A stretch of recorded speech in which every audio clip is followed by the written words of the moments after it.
Viewers must, audiences must listen to the zip code plays because it's enriching. It's an enriching experience that is unique. You know, we're listening to a lot of podcasts these days and all of that, but as a radio play, it has its own place, its own feeling, its own thing. And all of these stories have something unique to say. So I would say it's a must because to kind of give yourself something different to do, like literally creatively, but also to support. I mean, man, like so much work has gone into this, and it's theater, and going through us having no theater, you know, this is what we did, and so I think it is a must. It's a must to support and be there for all of us. My name is Peppur Chambers, and I am the writer of the zip code play 90027 Griffith Park, The Fire in Between. And if you would like to learn more, please listen to more of this conversation. So writing the second zip code play with Antaeus, the experience having gone through the first to the second was that I knew the value, I guess, and the beauty of what sound can do and can bring. And so that particular play is called The Fire in Between, and it's about the Griffith Park zip code. And so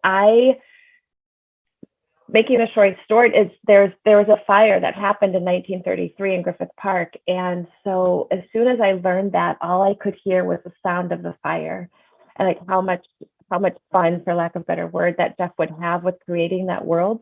So it really, what I learned for sure was like, oh my gosh, how just the tool, I guess, like what the beauty of what sound can do, and wanting to write to that. You know, other times you're writing for the actors or you're writing for the story, but man, I was like writing for how can we make the sound be gorgeous. So the story for The Fire in Between for Griffith Park, it came from at the time as well. You know, in Los Angeles, we're kind of constantly having stories, headlines about fires, and so I thought, oh well, I literally Googled. I believe I Googled what was the worst fire in Los Angeles, and that came up, and then blew my mind. So the story is that, again, it was 1933 October, and this was during Santa Ana. There was a Santa Ana that day, and it made it a perfect storm, unfortunately, for this fire that happened in kind of a valley within Griffith Park. And it was during the Depression, and so these men were a part of a work relief program, and they were there, you know, just trying to work. They weren't like forest people, they weren't firefighters, they weren't anything. They were just men from all backgrounds working. And then this fire started, unfortunately.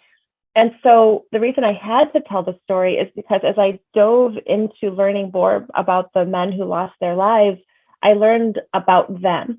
So I learned that there were Black men, there were Russian men, there were, you know, like all these, there were men from Puerto Rico, but on their birth certificate, I found their death certificates, and on their death certificates, it just said Mexican. And so this concept of like, these men were people who lived lives, and I wanted to just do what I could to show who they were, you know, with the time and space that I had. So it was important because it's a Los Angeles story, and it's important because you know, the identities of these people, I wanted us to know about them. So the main story arc is that these two gentlemen meet on their way to the job site, and one gentleman is Mexican and one gentleman is Black, and they're driving through Los Angeles, so from kind of like Inglewood area, and coming through Los Angeles, and you get this feeling of driving through the city and getting all the way to this park that many of us, you know, like how often do we even go to Griffith Park? We kind of take it for granted that it exists. So it is kind of the story of two men getting from different backgrounds, getting to know each other and seeing their similarities and their differences, like recognizing both of those things, and then getting to the site and having to deal a little bit with racism. I didn't want that to be the main thing because we know it exists, so I didn't need to talk about it so much, but show that they are dealing with racism at the time, but also the humanity of being people. And then also I brought in this element of nature. So I wanted to pay homage to the, I want to say indigenous, I hope that's correct, the indigenous people of Los Angeles, which is the Gabrielino tribe. And so I brought in that culture along with us respecting nature, because we know too that these fires are happening because we're not respecting nature. So it's this concept of life and friendship, and then of course death. The audience knows the identity of my gentleman because I do talk about it. So there's one part where I have the Black character. He's trying to speak Spanish, and the guy's like, we don't need all of that. And so I try to creatively show who these people are through moments, and then with the other gentleman being Black, he says it. So I was pretty much like kind of say it, but then and then I talk about their experiences more than like the color of their skin or anything like that. So I just kind of bring up what they're going through to identify what their ethnicity is. So the actors, the director, and the text behind this play, they're all, of course, fantastically amazing people, and everyone brought something so special to it. So my director was Rondrell McCormick, and he goes by the name Drell, like you can call him Drell. And it was our first time working together. Antaeus paired us, and oh my gosh, this guy, he's so introspective, down to thinking about fabric. Even though it's a radio play, like what kind of clothes would the gentleman have been sitting on in the bus on their way to Griffith Park? And he was so into detail in the way that I'm in the detail, and we completely clicked, and just fantastic amazingness. So Rondrell McCormick was insanely fantastic. And then our cast was Peter Mendoza and Gerard Joseph and Mark Doerr. So Peter played, the young man that he's married to a woman that wants to be famous. Gerard has a baby on the way, but he doesn't know that that's just what he wants, but he just wants to live life. And then Mark played the captain guy, and he's the one that puts them to work. But he was in the war before, so he's got this concept of what it really means, like life and death and fighting in battle. And so I bring these three men together in a moment where, again, I talk about humanity a lot, but where they really needed to be people in order to look at their own survival. And one other thing too is I try to always bring women into my story, and so this is kind of one where it was this all male cast, and I don't know, I'm just bringing it up because I am cognizant of having female characters, and then I'm like, well, I guess I'm the one representing for this one. But those guys were great. And we cannot forget about Jeff Gardner, who does our sound, and he's a sound designer, and just he does a lot with Antaeus, and actually around Los Angeles quite a bit. So he's just one of those sought after people that is so insanely talented at what he does. He just understands bringing in layers and beauty and using sound to the best it can be.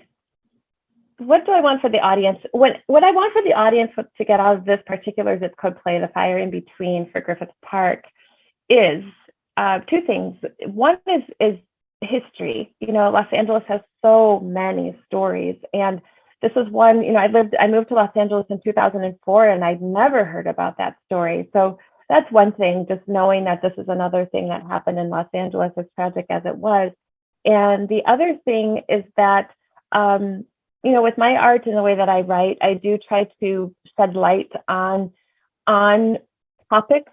So this one was definitely about race and because of where we came through 2019, 2020, 21, and everyone being so polarized, and you're this and you're that. And I just wanted to be like, we are different, and we must be different, but we have so many more similarities. And let's just please focus on the goodness of each other. And that's what I want people to take away from this as well.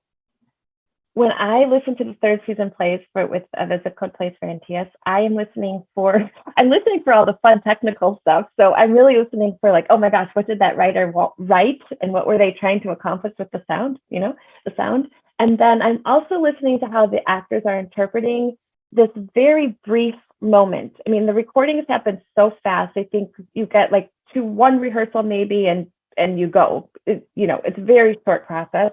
So I'm listening for how quickly they are able to adapt to what they've been given and just shine in their talent. Like the talent is so incredible. It really is.